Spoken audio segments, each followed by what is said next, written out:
ప్రపంచ కప్లో బంగ్లాదేశ్ ఆడడంపై సస్పెన్స్ కొనసాగుతోంది. పలుసార్లు ఐసీసీ చెప్పినా భారత్కు వచ్చేందుకు ససేమీరా అంటున్న బంగ్లాదేశ్ క్రికెట్ బోర్డు కొత్త డిమాండ్లను తెరపైకి తీసుకొస్తోంది. ఎట్టి పరిస్థితుల్లోనూ భారత్లో ఆడేది లేదని స్పష్టం చేస్తూ తమ వేదికల మార్పుపై కీలక డిమాండ్ పెట్టింది. తమ దేశానికి వచ్చిన ఐసీసీ సభ్యులతో చర్చల సందర్భంగా బీసీబీ ఒక ప్రతిపాదన చేసింది. తమ గ్రూప్ మార్చాలని కోరింది.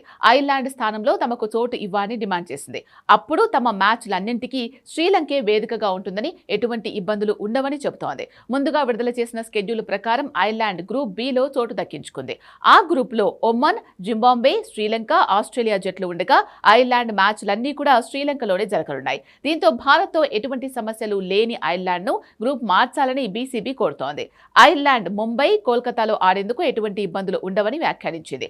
అప్పుడు టికెట్ల మార్పు, హోటల్ బస తప్పిస్తే స్కెడ్యూల్ మార్చే పని ఉండదంటూ బంగ్లా బోర్డు ఐసీసీ దృష్టికి తీసుకొచ్చింది.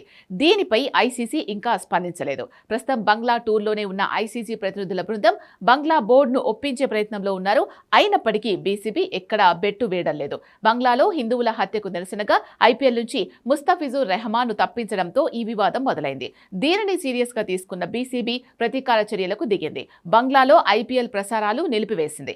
అదే సమయంలో టీ20 ప్రపంచ కప్ ఆడేందుకు భారత్కు వచ్చేది లేదని పట్టుబడుతోంది. స్కెడ్యూల్, లాజిస్టిక్స్ వంటి సమస్యలు తలెత్తుతాయని బీసీసీఐ స్పష్టం చేసినా, ఐసీసీ పదే పదే కోరినా బంగ్లా బోర్డు ఓవర్ యాక్షన్ చేస్తోంది. ఇప్పుడు గ్రూప్ మార్చాలంటూ కొత్త డిమాండ్ను తీసుకొచ్చింది.